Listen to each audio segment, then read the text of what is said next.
Okay, guys, then it's 11:05. Now we will start the today's session, which is correlation. First, we will study the introduction and then we will Yes. learn how to compute correlation or how you can calculate the correlation between two datas or you can say between different variables.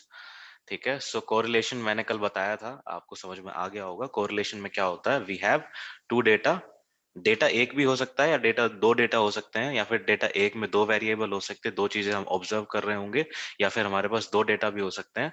तो दो data जो हमारे पास हैं या दो variable जो हमारे पास है वो आपस में कैसे रिलेट कर रहे हैं। अगर एक वैल्यू हम इंक्रीज कर रहे हैं तो क्या दूसरी भी इंक्रीज हो रही है, या एक वैल्यू अगर मैं डिक्रीज कर रहा हूँ तो क्या दूसरी भी डिक्रीज हो रही है, या फिर मैं एक वैल्यू अगर डिक्रीज कर रहा हूँ तो क्या दूसरी इंक्रीज हो रही है। तो आपस में दोनों कैसे रिलेट कर रहे हैं, क्या उनमें डिफरेंस आ रहा है, तो इसी को हम बोलते हैं correlation.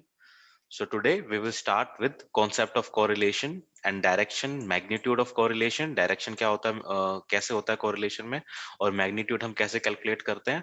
Then we have some properties, uses and limitation of correlation, and we have some other methods of correlation as well in the introduction part. So I will start with the introduction. So as I already told you, the concept of correlation. Suppose we have this data, like I have observed the data for 5 different employees, John, Ravi, Maria, Kuldeep and Salma, and the year of experience for the different employees is 1 2 3 4 5, and the salary is 25,000, 30,000, 35,000, 40,000 and 45,000. So the only thing which we can observe in this table that one, like if the year of experience is increasing, the salary is also increasing, right? इसका मतलब year of experience increase कर रहा है, जिसका ज्यादा year of experience उसकी salary भी ही ज्यादा है। तो ये क्या है, कोरिलेशन, इनके बीच में कोरिलेट कर रही है दोनों चीजें। तो ये हम यही हम रीड करेंगे कि कैसे कोरिलेट करती है और कैसे हम कैलकुलेट करते हैं दोनों के डेटा के बीच में। तो यहाँ पे क्या है, देखो अभी तक हम क्या करते थे, हमारे पास सिर्फ इतना टेबल आता था, है ना, जिसमें हमारे पास सिर्फ एक ही वैल्यू आती थी, एक ही फ्रीक्वेंसी दी होती थी। हमारे पास यहाँ पे क्या है, एक एक्स्ट्रा चीज दी हुई है। ठीक है, जब एक दो चीजें होंगी तभी तो मैं कोरिलेट कर पाऊंगा ना, एक ही डेटा में तो मैं कोरिलेट नहीं कर पाऊंगा। तो मेरे पास एक डेटा और होना चाहिए ताकि मैं दोनों को कोरिलेट कर पाऊं। तो सबसे मेन ये है कि कोरिलेशन तभी निकलेगा जब हमारे पास क्या होंगे, दो डिफरेंट डेटा होंगे या फिर दो वेरिएबल होंगे। जैसे मैं इसको ईयर ऑफ एक्सपीरियंस को एक्स मान लूंगा और इसको मंथली इनकम को वाई मान लूंगा। ठीक है, और फिर मैं देखूंगा कि ये दोनों आपस में कैसे कोरिलेट कर रहे हैं। और जैसे यहाँ पे सेकंड एग्जांपल दिया हुआ है, an experimenter was carrying out a study on relationship between hours of practice in a certain task and number of errors committed by the participants.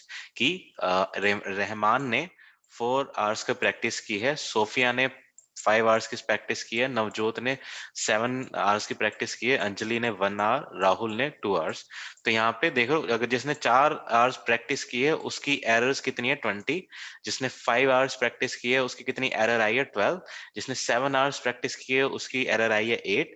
जिसने 1 आवर प्रैक्टिस की है उसकी एरर आई है 30। जिसने 2 आवर प्रैक्टिस की है उसकी आई है 24। तो यहाँ पे हमें क्या पता चल रहा है, यहाँ पे हमें क्या कोरिलेशन मिल रहा है, कोरिलेशन ये मिल रहा है कि जहां पे जिसने सबसे कम प्रैक्टिस की है उसकी एरर भी सबसे ज्यादा है। देखो, ठीक है, 1 आवर इसने प्रैक्टिस की है, इसकी एरर कितनी है, 30 है। और जिसने सबसे ज्यादा प्रैक्टिस की है, किसने की है, नवजोत ने सबसे ज्यादा प्रैक्टिस की है, 7 घंटे उसने काम किया है या प्रैक्टिस की है, उसकी एरर कितनी है, 8, सबसे कम एरर है। ऐसे आप देखोगे, जिसने 2 घंटे प्रैक्टिस की उसकी एरर कितनी होगी, कम होगी, 24। जिसने 4 घंटे प्रैक्टिस की उसकी और कम होगी, 20 एरर कम होगी। जिसने 5 घंटे प्रैक्टिस की उसकी एरर और भी कम होगी, और जिसने 7 आवर प्रैक्टिस की उसकी एरर और भी कम होगी। तो यहाँ पे कोरिलेशन है ना, कि एक जो यहाँ पे कोरिलेशन का मतलब क्या है, कि एक वैल्यू डिपेंड कर रही है किस पे, दूसरे पे। और जो वाई वैल्यू है ये किस पे डिपेंड कर रही है, वाई वैल्यू डिपेंड कर रही है एक्स पे। जब एक्स ज्यादा है तो वाई कितना हो जाता है, कम है। जब एक्स ज्यादा है तो वाई क्या है, कम हो जा रहा है। ठीक है, और जब x क्या है, x जब कम हो जा रहा है तो y क्या हो जा रहा है, ज्यादा हो रहा है। यहाँ पे जब नंबर ऑफ प्रैक्टिस यहाँ पे कम है तो नंबर ऑफ एरर्स ज्यादा है। जब नंबर ऑफ प्रैक्टिस हमारे पास ज्यादा है then the number of error is less. ठीक है, तो ये कोरिलेशन है इस डेटा में।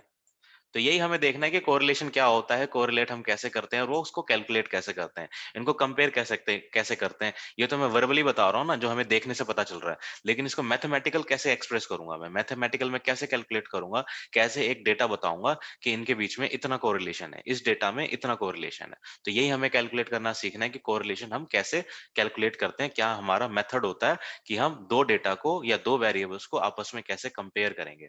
ठीक है, तो ये हमारा इसका बेसिक फंडा है, बेसिक डेफिनेशन है, बेसिक मीनिंग है। Now we have two types of correlation, one is linear correlation and other is non-linear correlation. So what is the difference between linear and non-linear correlation? A linear correlation is denoted by a single straight line in a graph that denotes linear relationship between given two variables. Such a graph indicates whether increase in one variable leads to the increase in another variable and vice versa. मतलब ये कह रहा है जो linear correlation होता है उसको अगर हम ग्राफ में रिप्रेजेंट करते हैं तो उसकी लाइन हमेशा क्या आती है, स्ट्रेट आती है। क्यों? जैसे देखो यहाँ पे इस डेटा में क्या है, ईयर ऑफ एक्सपीरियंस बढ़ रहा है तो सैलरी भी बढ़ रही है। ठीक है, तो ये ग्राफ अगर किसी को नहीं बनाना आता तो मैं देखो इसका ग्राफ बना के दिखाता हूँ, आपको क्लियर हो जाएगा। देखो सपोज यहाँ पे क्या है, number of year of experience है, सॉरी 1 सेकेंड।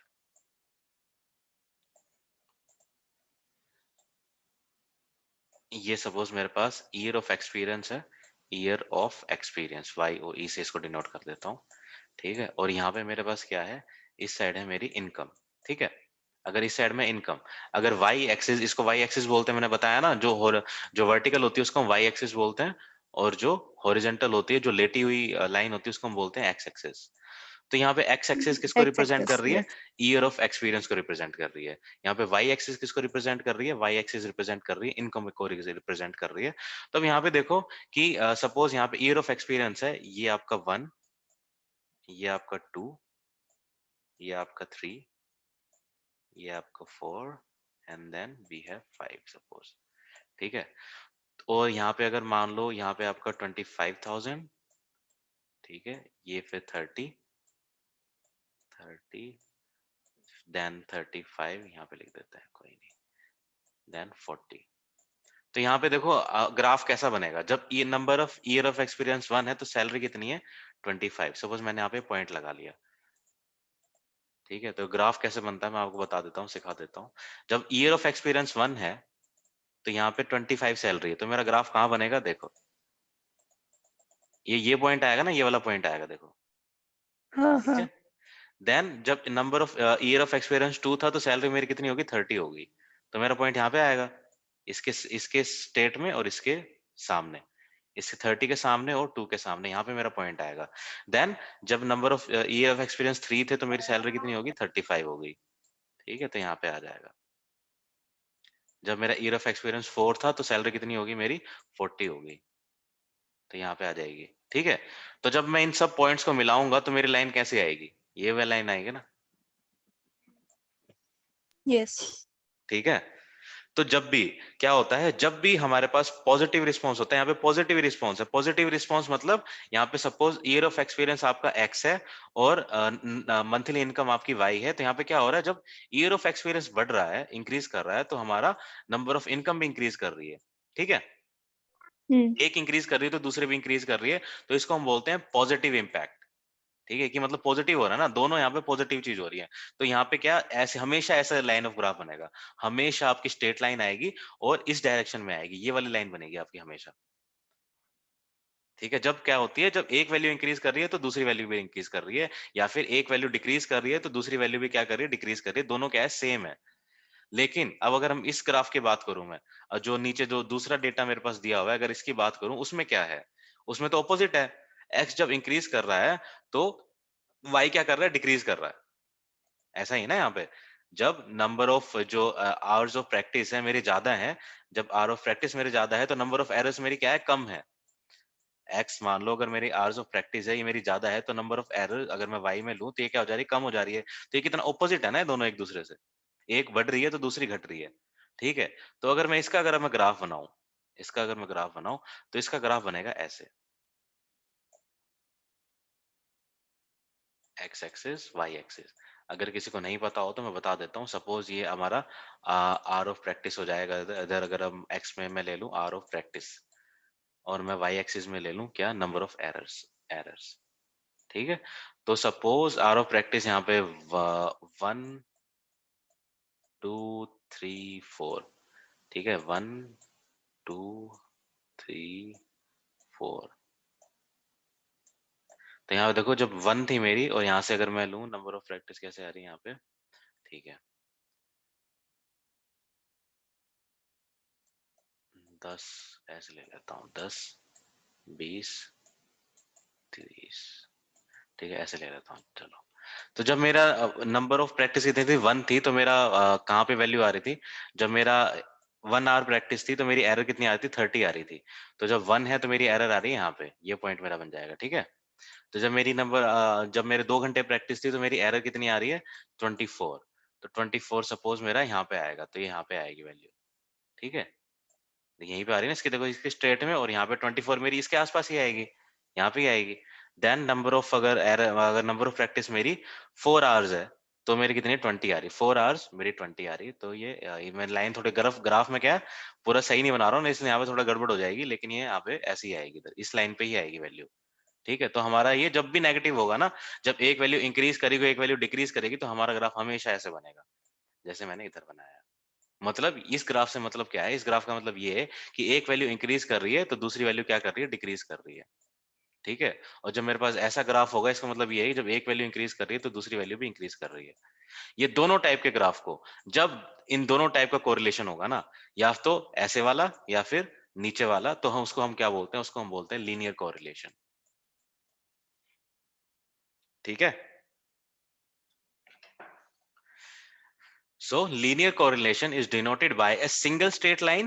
Linear correlation को हम single straight line से denote करते हैं, जो 2 वेरिएबल के बीच में रिलेशनशिप बताता है। Such graph indicates whether increase in one variable lead to increase, ठीक है, कि हमें क्या बताता है कि या तो एक वैल्यू इंक्रीज होने से दूसरी वैल्यू भी इंक्रीज कर रही है, या फिर वाइस वर्सा, या फिर उल्टा इनसे, ठीक है। और या फिर decrease in one variable lead to increase in another variable, एक की वैल्यू घट रही है तो दूसरे की वैल्यू क्या कर रही है, इंक्रीज कर रही है। तो ऐसे टाइप के जो डेटा होते हैं उनका ग्राफ हमेशा लीनियर बनेगा। लीनियर मतलब क्या होता है, लीनियर मतलब एक लाइन में स्ट्रेट लाइन, लीनियर मतलब एक स्ट्रेट लाइन, ठीक है। स्ट्रेट लाइन में हमारा रिलेशनशिप बनेगा, कोरिलेशन रिलेशनशिप हमारा क्या होगा, लीनियर होगा। नेक्स्ट क्या आता है हमारा, non linear correlation. Non linear मतलब हमारा ऐसा नहीं होगा, ठीक है। इसमें क्या होगा, as opposite to the linear relationship, in non linear relationship the relationship between the two given variable is denoted by a straight line, is not denoted by a straight line. मतलब नॉन लीनियर कोरिलेशन में हमारा जो graph बनेगा उसमें straight line नहीं बनेगी। दस the relationship is curvy linear, मतलब यहाँ पे इस टाइप का होगा डेटा नॉन लीनियर में, मतलब उनका रिलेशनशिप आपस में ऐसा होगा, ठीक है। अब यहाँ पे क्या है, नेक्स्ट आ जाता है हमारा direction and magnitude of correlation. Direction, direction क्या होगी, जैसे यहाँ पे क्या थी, पॉजिटिव डायरेक्शन, मैंने बताया ना, यहाँ पे क्या करती है, एक इंक्रीज कर रही है तो दूसरी भी इंक्रीज कर रही है, तो ये हमारी हो जाएगी पॉजिटिव, इसकी डायरेक्शन हो जाएगी पॉजिटिव, ठीक है। ये देखो पॉजिटिव की तरफ बढ़ रहा है हमारा ग्राफ, नीचे से ऊपर की तरफ जा रहा है, दोनों वैल्यू क्या हो रही है, प्लस हो रही है, दोनों वैल्यू इंक्रीज हो रही है। लेकिन यहाँ पे अगर मैं यहाँ से शुरू करूं तो पहले ज्यादा थी, फिर नीचे कम होती हुई जा रही है, पहले ज्यादा थी फिर कम होती हुई जा रही है। इस वैल्यू को हम क्या बोलेंगे, इस वैल्यू को हम बोल देंगे कि नेगेटिव। इसकी डायरेक्शन क्या हो जाएगी, नेगेटिव, यहाँ पे डायरेक्शन हो जाएगी हमारी नेगेटिव, ठीक है। तो हम यहाँ पे जब हम कैलकुलेट करते हैं तो हमारे पास या तो डायरेक्शन होती है मैग्नीट्यूड, डायरेक्शन तो हमें ये बताएगी कि उनके बीच में रिलेशनशिप पॉजिटिव हो रहा है या फिर नेगेटिव हो रहा है, और मैग्नीट्यूड भी ये बताएगा कि उनके बीच में रिलेशनशिप कितना है। डायरेक्शन हमें बताएगा सिर्फ पॉजिटिव है या नेगेटिव है, वो दोनों इंक्रीज कर रही हैं या फिर वाइस वर्सा है, और मैग्नीट्यूड हमें बताएगा कि उनके बीच में कोरिलेशन कितना है। समझ में आ रहा है, हाँ जी, आ रहा है समझ। कोई जिसको नहीं समझ में आ रहा हो, एनीवन।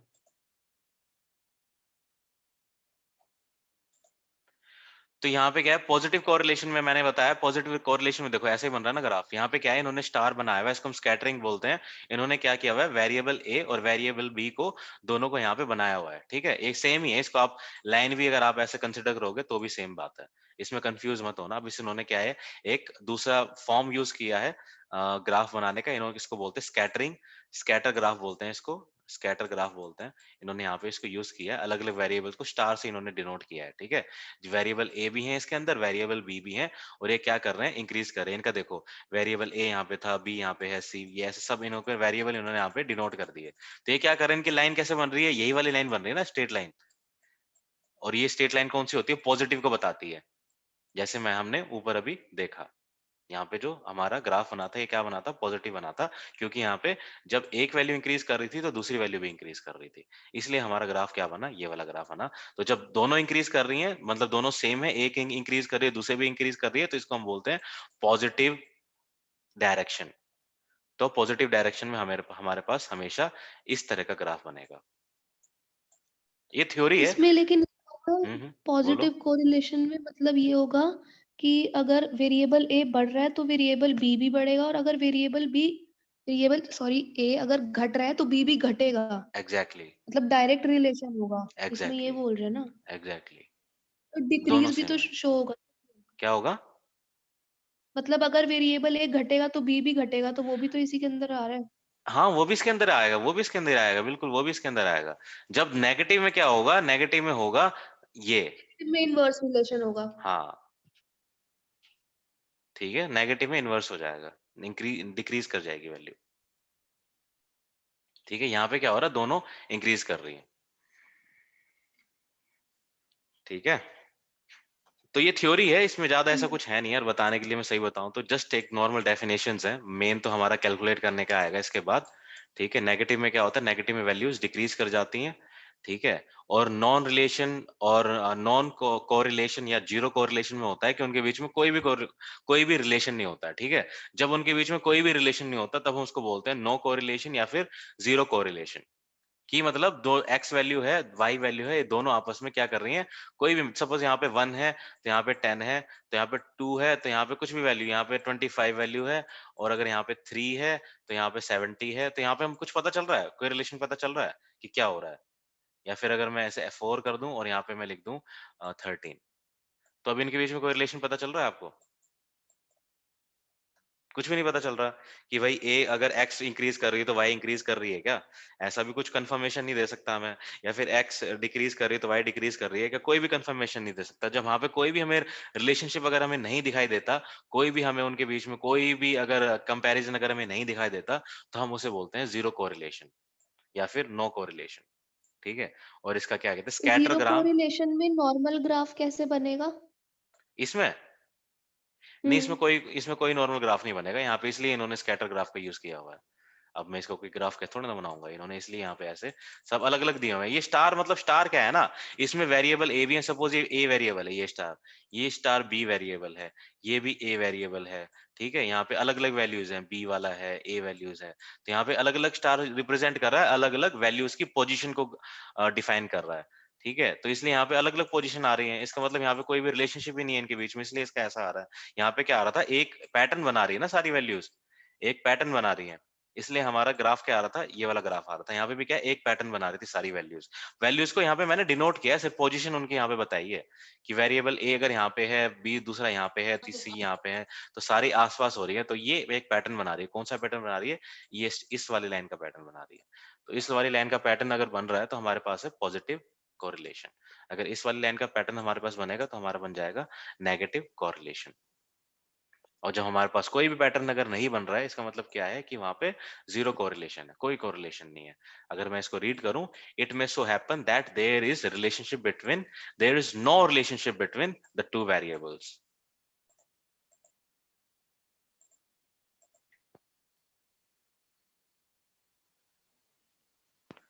सो गाइस, वॉइस प्रॉब्लम हो रही है क्या, वॉइस इशू है क्या किसी को, वॉइस क्लियर है? नहीं। हाँ जी। ठीक है, किसी को वॉइस क्लियर है, ओके। वॉइस इश्यूज आ रहे हैं, सो वॉइस इश्यूज आ रहे हैं किसको, अनुराग को आ रहे हैं शायद, नहीं अमित यादव को। अमित भाई तू डिस्कनेक्ट करके दोबारा कनेक्ट करके देखो, may be it will resolve the voice issues.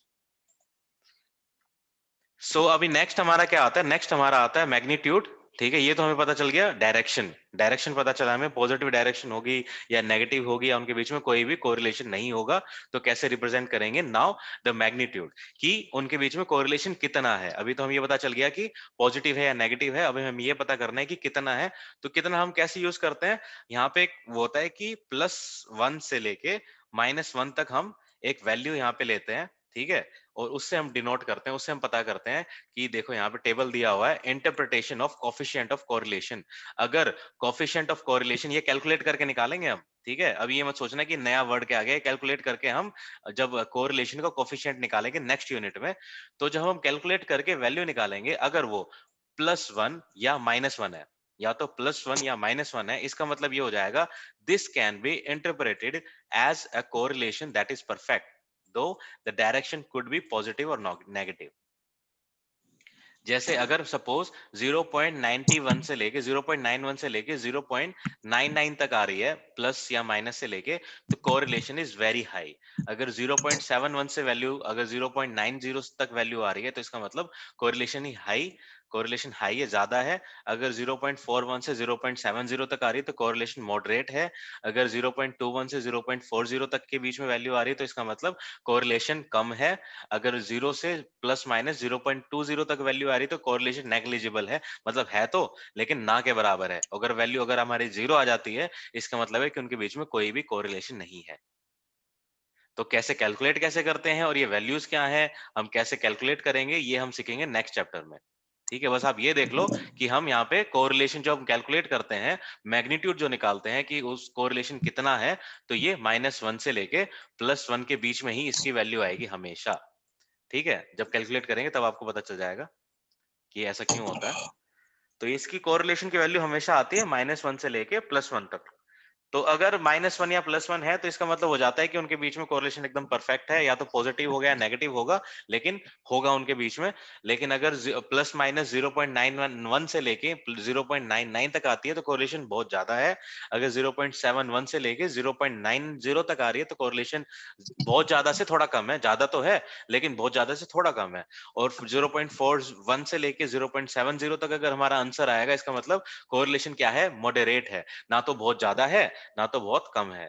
लेकिन अगर हमारी वैल्यू 0.21 से लेके 0.40 तक आ रही है, तो कोरिलेशन क्या है? कम है। अगर 0 से लेके 0.20 तक आ रही है, तो कोरिलेशन एकदम ना के बराबर है। अगर 0 वैल्यू आती है, तो कोरिलेशन हमारा है ही नहीं, वहां पे जीरो कोरिलेशन है। इसको कैलकुलेट कैसे करेंगे, ये अभी मैं बता दूंगा थोड़ी देर में। ठीक है, ठीक है हिमांशु। यस। तो यहाँ पे समझ स्कैटर डायग्राम इन्होंने बनाया हुआ है, इसका कुछ ऐसा कुछ यूज नहीं है, कोई भी तो काम नहीं है इसका। ओके, बता देता हूँ मैं फिर भी।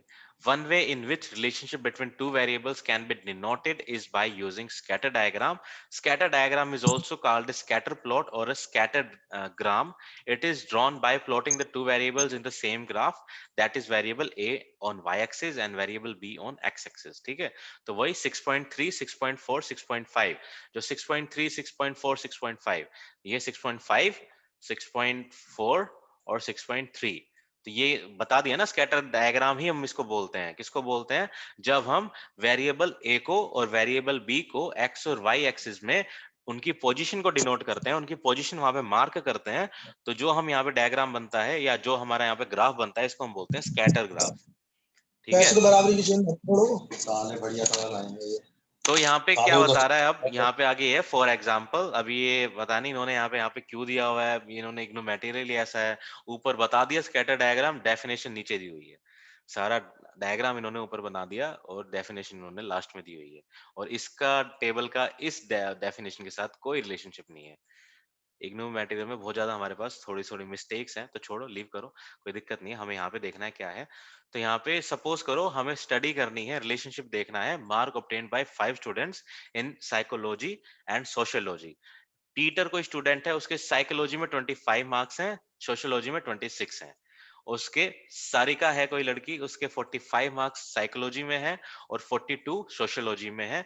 कमलदीप को है उसके 78 साइकोलॉजी में है और 73 सोशियोलॉजी में है। सलमान 5 नंबर उसके साइकोलॉजी में है और 4 नंबर सोशियोलॉजी में है। और अरविंद जो है उसके 89 साइकोलॉजी में है, 84 सोशियोलॉजी में है। तो इन्होंने यहाँ पे क्या किया है, इन्होंने मार्क्स इन साइकोलॉजी और मार्क्स इन सोशियोलॉजी को यहाँ पे इन्होंने वो कर दिया, डिनोट कर दिया। ठीक है, डिनोट कर दिया। अब आगे क्या करना है, आगे कुछ नहीं करना, इन्होंने सिर्फ खाली ग्राफ बना के दिखाया है। ठीक है, तो उन्होंने स्कैटर डायग्राम बेस्ड ऑन 6.4, जैसे 6.4 हमारा डायग्राम बना था ना, 6.4 ये वाला जो डायग्राम है हमारा ये। ठीक है, तो इन्होंने यहाँ पे बनाया है। इन्होंने देखो डोनेट कैसे, डिनोट कैसे किया है। 25 पीटर के मार्क्स है 26। तो यहाँ पे मार्क्स इन सोशियोलॉजी, यहाँ पे फर्स्ट मार्क्स हैं ये सपोज 4 और 5। सलमान के मार्क्स इन्होंने पहले यहाँ पे डिनोट किए हुए हैं 4 और 5। तो 4 और 5 के बीच में यहाँ पे इन्होंने एक पोजीशन बना दी। फिर सपोज उसके बाद किसके मार्क्स आए हैं, ये आए पीटर के मार्क्स आए 25 और 26। तो ये 25 और 26 वाला पॉइंट हो गया। ठीक है, अब नेक्स्ट है इसका 45 और 42। 45 और 42 का ये बना दिया। और फिर क्या कहते हैं, कमलदीप 73 78। तो 73 78 आपका ये हो गया। उसके बाद 89 और 84, 89 और 84 हमारा ये वाला पॉइंट हो गया। तो इन्होंने देखो यहाँ पे क्या किया है ना, थोड़ा सा कंफ्यूजन है, मेरे को लग रहा है तुम्हें थोड़ा कंफ्यूजन हो रही होगी, क्यों ऐसा है।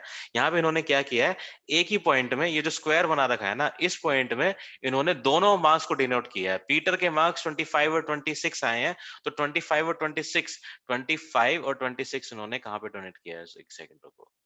25 और 26 ये रहा। ठीक है, यहाँ पे किसके मार्क्स हैं, पीटर के मार्क्स हैं। 25 और 26 दोनों को इन्होंने यहाँ पे डिनोट किया। देखो अगर यहाँ से अगर मैं लगाऊं, ये है मार्क्स ऑफ साइकोलॉजी। साइकोलॉजी में से 25 आए हैं, तो यहाँ पे 25 और यहाँ पे नीचे 26, ये 26 और ये 25। तो इसका पोजीशन बना दी ये। पीटर की पोजीशन ये है क्लास में, और यहाँ पे किसकी पोजीशन है, यहाँ पे सलमान की पोजीशन है। और यहाँ पे जो इसके बाद आया है ये 3rd नंबर पे है हमारा सारिका, ये सारिका की पोजीशन है। देन द पोजीशन इज, उसके बाद किसी पोजीशन है, कमलदीप की पोजीशन है। उसके बाद अरविंद की पोजीशन है। तो इन्होंने देखो यहाँ पे इन्होंने फिर गलत लिखा हुआ है, scatter diagram based on table 6.4। 6.4 की बेसिस पे नहीं है, ये 6.3 के बेसिस पे है। 6.3 हमारा था जो पॉजिटिव को शो कर रहा था, 6.3 हमारा है जो पॉजिटिव कोरिलेशन को शो कर रहा है। लेकिन यहाँ पे 6.4 तो नेगेटिव को शो करता है, तो इन्होंने यहाँ पे ये भी गलत लिखा हुआ है। ठीक है, तो छोड़ो, कहने का मतलब क्या है, कंफ्यूज नहीं होना है। ये हमारा कुछ नहीं आएगा इसमें, एग्जाम में इस यूनिट में से कुछ नहीं आएगा, ये मैं गारंटी ले रहा हूँ। ठीक है, अगर आएगा भी तो आपको नॉर्मल डेफिनेशन आएगी, लीनियर कोरिलेशन क्या होता है, नॉन लीनियर कोरिलेशन क्या होता है, या कोरिलेशन की डेफिनेशन क्या होती है। इसके अलावा यहाँ से कुछ भी नहीं होगा, एग्जाम में कुछ भी नहीं आएगा। ठीक है, तो मेनली क्या है, मेनली मैं आपको आइडिया दे देता हूँ कोरिलेशन क्या होता है। कोरिलेशन में हमारे पास दो डेटा होते हैं, दो वेरिएबल होते हैं एक्स और वाई। उनके बीच में हमें रिलेशन बताना होता है कि एक वैल्यू इंक्रीज कर रही है तो दूसरी वैल्यू में क्या डिफरेंट आ रहा है, दूसरी वैल्यू कैसे इफेक्ट हो रही है। अगर एक वैल्यू को हम डिक्रीज कर रहे हैं तो दूसरी वैल्यू पे क्या इफेक्ट आ रहा है, तो ये हम यहाँ पे पता करते हैं, कोरिलेशन में पता करते हैं। ठीक है, तो कोरिलेशन के दो टाइप्स होते हैं, एक लीनियर और एक नॉन लीनियर। लीनियर में मतलब दो टाइप के रिलेशनशिप होते हैं लीनियर में, या तो पॉजिटिव या तो नेगेटिव। पॉजिटिव में एक बढ़ रहा है तो दूसरा भी बढ़ रहा है, नेगेटिव में क्या होता है, एक बढ़ रहा है तो दूसरा घट रहा है या दोनों घट रहे हैं। ठीक है, तो ये हो जाता है हमारा नेगेटिव के अंदर। तो ये क्या हो जाता है, इसके बाद हमारा स्कैटर डायग्राम। स्कैटर डायग्राम में कुछ नहीं है, खास नहीं है, इन्होंने पोजीशन बना के डिनोट करके दिखाया हुआ है। इसके बाद हमारे पास इन्होंने एग्जांपल दिए हैं, इसका कोई यूज नहीं है, कुछ भी यूज नहीं है, इसका कोई पढ़ने की जरूरत नहीं है, इसको छोड़ देना। ठीक है, इसके बाद हमारा आ जाता है यहाँ पे प्रॉपर्टीज। इनकी प्रॉपर्टीज क्या है, यूज क्या है, लिमिटेशन क्या है, इसको पढ़ लेना। ठीक है, क्या पता एग्जाम में डायरेक्ट ये पूछ लें। तो प्रॉपर्टीज ऑफ कोरिलेशन की क्या, इनकी कोरिलेशन की प्रॉपर्टी क्या होती है, the variable used in correlation are quantitative in nature. Quantitative मतलब वो नंबर्स में होती है, क्वालिटेटिव एक क्वालिटेटिव होता था हमारे पास, एक क्वांटिटेटिव। क्वांटिटेटिव मतलब क्वांटिटी, क्वांटिटी ये क्या बताता है, कितना। ठीक है, तो इसका नेचर क्या होता है, कोरिलेशन हमेशा ये बताता है कि कितना कोरिलेशन है, समझ में आया। क्वांटिटेटिव नेचर मतलब कितना इनके बीच में रिलेशनशिप है, इसका नेचर ऐसा है। So now the next is properties. The value of coefficient of correlation will range from -1 से +1 के बीच में इनका क्या होगा, कोरिलेशन की वैल्यू निकलेगी, कोफिशिएंट हम कैलकुलेट करेंगे, एंड जहां पे कोई भी कोरिलेशन नहीं होगा उसको हम बोल देंगे, जब 0 वैल्यू आ जाएगी इसका मतलब वहां पे कोई भी कोरिलेशन नहीं है। कुछ प्रॉपर्टीज दे रखी हैं यहाँ पे, as we have discussed before, correlation will provide information about relationship between the variables. Correlation क्या करता है, डिफरेंट वेरिएबल्स के बीच का क्या बताता है, रिलेशनशिप बताता है, but it will not denote weather a cause and effect relationship exist between the variable. ये नहीं बताता कि इनके बीच में ऐसा क्यों है, सिर्फ रिलेशनशिप बताता है कि लेकिन ऐसा क्यों है ये हमें नहीं बताता। For example, we may obtain a positive correlation between the organisation culture and job satisfaction of employees. ठीक है, हमें ये बताता है कि ऑर्गेनाइजेशन, एग्जांपल दे रखा है इन्होंने यहाँ पे कि ऑर्गेनाइजेशन का कल्चर क्या है, प्राइवेट नौकरी है, ये कौन सी नौकरी है, और उनका जॉब का सेटिस्फेक्शन क्या है। सपोज मैंने यहाँ पे कोरिलेशन निकाला इन दोनों के बीच में, लेकिन ये मुझे ये नहीं बताएगा कि correlation will not denote will denote if there is a cause and effect relationship between these two variables। हमें ये नहीं बताएगा कि ऐसा क्यों है, बस हमें ये बता देगा कि हाँ कि ये कोरिलेशन है इनके बीच में, लेकिन उसका कोज क्या है, उसका इफेक्ट क्या है, ये हमें नहीं बताएगा। ये क्या है, कोरिलेशन की प्रॉपर्टी है। It is not possible to make any prediction based on the correlation. ये कोई पॉसिबल नहीं होता कि हम कोरिलेशन के बेसिस पे कोई प्रेडिक्शन कर सकें। ठीक है, सपोज करो कि यहाँ पे जैसे एग्जांपल दिया हुआ था कि जिसका 5 ईयर एक्सपीरियंस है, 45 है। ठीक है, लेकिन सपोज किसी का आगे कोई नेक्स्ट डाटा अगर मैं ऐड कर देता हूँ, जिसका 7 ईयर एक्सपीरियंस है, लेकिन वो दूसरी कंपनी से आया है और उसकी 7 ईयर एक्सपीरियंस है, उसकी दूसरी कंपनी से आया और उसकी वहां पे सैलरी थी 30,000, तो 30,000 से उसको डायरेक्ट 50,000 थोड़ी ना इंक्रीमेंट मिलेगा। ठीक है, उसके पास एक्सपीरियंस तो 7 इयर्स का है, लेकिन उसको क्या मिलेगा, 30,000 से इंक्रीमेंट मिलके सैलरी में हाइक होके सपोज उसकी सैलरी 40,000 हो जाती है। तो ये जो यहाँ पे रिलेशनशिप था, यहाँ पे रिलेशनशिप क्या हो जाएगा, नहीं फॉलो हो रहा ना, यहाँ पे रिलेशनशिप फॉलो नहीं होगा। तो इसका कहने का मतलब ये है कि हम प्रेडिक्शन नहीं कर सकते कि जो, और अगर मैं इसके अंदर डाटा ऐड करूंगा तो उनके बीच में रिलेशनशिप यही होगा, ये मैं नहीं बोल सकता। तो ये भी क्या है, इसकी एक प्रॉपर्टी है। Next, even if variables randomly very, correlation can be used. कि क्या करते हैं, वेरिएबल्स क्या होते हैं, रैंडमली वेरी करते हैं, तो कोरिलेशन वहां पे यूज हम करते हैं। Sampling errors can have effect on correlation. अगर हमारे सैंपल में कोई एरर होती है, सपोज अगर मेरी यहाँ पे कोई एरर है, इस टेबल में ही मेरी कोई एरर है, जो मैंने टेबल यहाँ पे ऊपर आपको दिखाई थी, इसे में अगर कोई एरर है, तो यहाँ पे अगर एरर होगी तो कोरिलेशन में भी एरर आएगी। तो ये कुछ प्रॉपर्टीज हैं, इसको आप पढ़ लेना, इजिली आपको समझ में आ जाएगी। यूजेस ऑफ कोरिलेशन, उसके यूज क्या होते हैं, validity, reliability. Validity and reliability are important aspects of psychological testing, and correlation can be used to obtain validity and reliability of the psychology test। मतलब ये क्या करता है, कोरिलेशन से हमें क्या पता चल जाती है, कोई भी ऑब्जर्वेशन की वैलिडिटी और रिलायबिलिटी। तो वैलिडिटी में क्या पता चल जाता है, मतलब रिलेशनशिप ही बता रहे हैं ना कि इनके बीच में क्या वैलिडिटी है, दोनों डाटा के बीच में, या रिलायबिलिटी कैसी है, दोनों एक दूसरे पे कैसे डिपेंड कर रहे हैं, या फिर कोई डाटा इंडिपेंडेंट है या डिपेंडेंट है, या उनके बीच में क्या रिलेशनशिप है। तो ये हम यूज करते हैं कोरिलेशन की यूज से। तो यहाँ पे verification of A theory, theory की वेरिफिकेशन कर लेते हैं हम, क्योंकि डाटा तो हमारे पास आ गया, उसके बाद वेरीफाई करने के लिए कोरिलेशन मेथड का यूज करते हैं। Putting a variable in group, किसी भी वेरिएबल को ग्रुप में रखने के लिए हमें कोरिलेशन की हेल्प होती है। आप ये पढ़ लेना, ज्यादा इसमें कुछ नहीं है। ठीक है, थ्योरी वोरी पढ़ाने से कोई मतलब नहीं है, यहाँ पे बहुत इजी है, ये जो मैंने बताया वही सब इसमें लिखा हुआ है, कुछ भी अलग नहीं है। जैसे मैं यहाँ पे अगर ये लिखूं, computation of further statistical analysis, ठीक है, तो फर्दर स्टैटिस्टिकल एनालिसिस करने के लिए तो मुझे कोरिलेशन की हेल्प जरूरत पड़ेगी ना। अगर मेरे पास कोरिलेशन, अगर मुझे निकालना आता है किसी भी डाटा का, अगर मैं कोरिलेशन कैलकुलेट कर सकता हूँ, तो उससे मुझे हेल्प मिलेगी, किस चीज की हेल्प मिलेगी, स्टैटिस्टिकल एनालिसिस करने में, उस डेटा को एनालिसिस करने में मेरे को हेल्प होगी, किससे, कोरिलेशन से। तो कुछ यूजेस हैं। इसके बाद लिमिटेशंस है। लिमिटेशंस क्या होती है, जैसे as was stated earlier, correlation will not provide any information about the cause and effect relationship और कॉजेशन। तो ये हमने देख ही लिया कि इसका नुकसान क्या है, कि ये ना तो कॉज बताता, ना तो हमें इफेक्ट बताता उस रिलेशनशिप के बारे में। ठीक है, अब coefficient of correlation mainly Pearson product moment correlations, Spearman rank order correlation are suitable when there is a linear relationship between variables। अब इन्होंने इग्नू वालों ने क्या बेवकूफी कर रखी है, देखो अब यहाँ पे नया वर्ड दे दिया। ठीक है, मैंने तो पढ़ रखा है इसलिए मुझे तो समझ में आ रहा है, लेकिन आपने तो नहीं पढ़ा। तो यहाँ पे इन्होंने दे दिया Pearson product moment correlation और Spearman rank order correlation are suitable। ठीक है, तो ये सब आएगा हमारा नेक्स्ट चैप्टर में। इनको बेसिकली पढ़ाने के बाद ये सब चीजें देनी ये चाहिए कि इनका फॉर्मूलाज है यूज ना क्या है। दोनों, क्या, ये पियर्सन और स्पर्क्समैन वाले फॉर्मूला है ना। हाँ, ये मेथड है, आगे यही मेथड हमारे पास दो मेथड है कोरिलेशन को कैलकुलेट करने के, एक तो पियर्सन वाला और एक हमारे पास स्पीयरमैन वाला। ये दो मेथड है कोरिलेशन को कैलकुलेट करने के लिए, जहां पे हम कोफिशिएंट निकालते हैं इसका, जो मैं ऊपर बता रहा था ना कि कोफिशिएंट कैलकुलेट करेंगे, ये जो टेबल है। तो ये जो वैल्यू निकलेगी ना, ये वैल्यू निकालने के दो तरीके होते हैं, एक तो आपका स्पीयरमैन और एक होता है पियर्सन। तो बेसिकली मेरे ठीक हिसाब है। से, मुझे नहीं पता भाई उनका क्या उन्होंने स्टडी मटेरियल बनाया, मेरे हिसाब से उनको सिर्फ डेफिनेशन पहले बतानी चाहिए, एक्सप्लेन करना चाहिए, उसके बाद जो प्रॉपर्टीज, यूसेज और उनके लिमिटेशन है, ये उनको पूरा खत्म करने के बाद बताना चाहिए। क्योंकि यहाँ पे बताने से क्या मतलब है, आपको पता चलेगा, इसका समझ में आया है कि कोफिशिएंट ऑफ कोरिलेशन हेल्प में मेनली क्या होता है, ये इससे और इससे क्या होता है, सुटेबल होता है। आप पढ़ाई